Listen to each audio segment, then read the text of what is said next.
Welcome everyone, today we're diving into something I was suggested to do by a commenter. A ranking of Shinto deity power levels. So I asked myself the question, what if all the Shinto deities went head to head in an epic battle? Who would come out on top? Before we continue, don't worry, I'm working on some other long form videos. All have gone over 40 minutes in length, thus why they're taking so much time. Without any further ado, let's begin. I've spent months covering individual Shinto gods and their incredible stories, and there are a few more to come. But now it's time to rank them purely on battle strength and combat abilities. This isn't about wisdom or benevolence, it is about raw power and who you would want on your side in a fight. So let's count down the top 5 most powerful Shinto deities in terms of pure battle prowess. Coming in at number 5 is Ryujin, the Dragon King and absolute ruler of the seas. Now you might think a sea god doesn't really belong on a battle list, but hear me out. Ryujin doesn't just control water, he commands entire oceans with magical jewels that can raise or lower the tides at will. Imagine facing an enemy who can sink your entire army by flooding the battlefield, or drain a lake to trap you in muddy ground.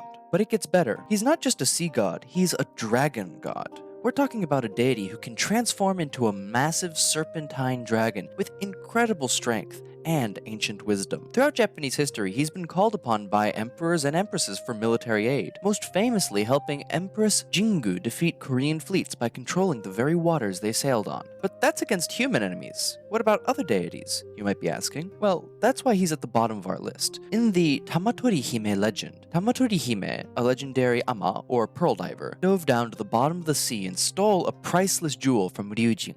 If a normal pearl diver can steal his jewels, I think the next 4 deities on our list definitely could. Even though Ryujin has guarded his jewels better since this story, without his gems, he has no real power outside of his dragon body. The combination of oceanic control and draconic transformation are one thing, but without his jewels, he's quite powerless. This puts Ryujin at the number 5 spot in our list. At number 4 we have Hachiman, and this is where we start getting into the dedicated war deities. Hachiman is quite literally the Shinto god of war on land. Not just any war, but specifically terrestrial combat and military strategy. What makes Hachiman so formidable isn't just his divine martial prowess, it's his track record.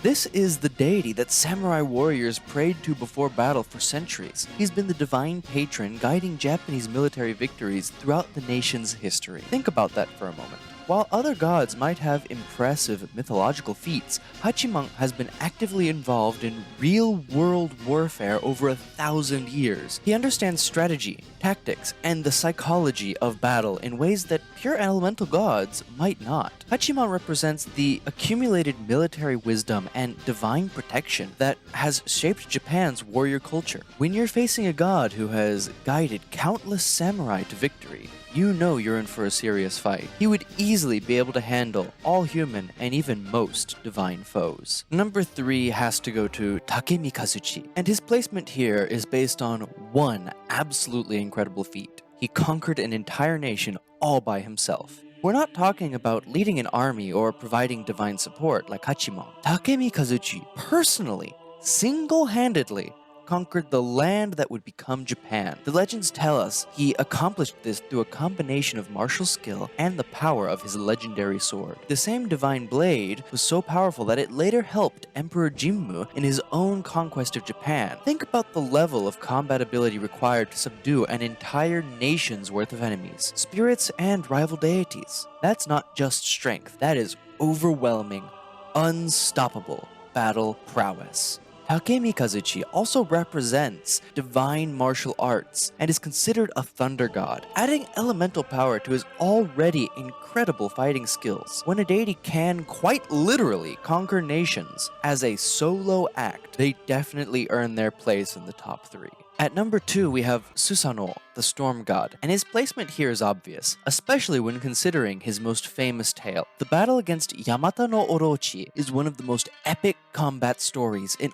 all of Japanese mythology. Picture this, an 8-headed, 8-tailed serpent, so massive that its body stretched across 8 valleys and 8 hills. It wasn't just a big snake, this was a kaiju-level threat that terrorized entire regions of Japan, and Susanoo took it down. Not through divine intervention from from other gods, but through cunning strategy and raw combatability. Of course, he got the dragon drunk, then systematically destroyed all 8 heads in what must have been an absolutely brutal fight. But what really puts Susanoo at number 2 is that he's a storm god with an attitude problem. He's unpredictable, violent when provoked, and commands the raw forces of nature: lightning, thunder, hurricanes. All of that is at his disposal during battles. Plus, his victory over Yamato no Orochi proves he can take down opponents much larger than himself. And finally, the moment you all have been waiting for. At number 1, we have Amaterasu, the sun goddess and supreme deity of the Shinto pantheon. Now, you might be thinking, sure, she's the most important god, but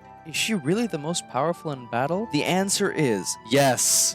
Absolutely yes. And here's why. First, Amaterasu operates on a cosmic level. We're not talking about someone who controls storms or oceans. We're talking about someone who controls the sun itself. And when she gets angry enough, she can, if legend is to be believed, has plunged the entire world into darkness. Imagine trying to fight a war when your enemy can just turn off the sun. But beyond raw cosmic power, Amaterasu holds supreme authority over all other Shinto deities. Every other god on this list, including the storm god Susanoo, ultimately answers to her. She's not just powerful, she is the commander-in-chief of the entire divine realm. And let's not forget, she had to deal with Susanoo's violent outbursts personally growing up with him as her brother. Anyone who can handle the storm god when he's having a tantrum clearly has the strength to back up their authority. So, there you have it. The top 5 most powerful Shinto deities in terms of pure battle strength. From Ryujin's oceanic dragon power to Amaterasu's cosmic authority, these are the gods you'd want on your side in any divine conflict. Or which ones to bet on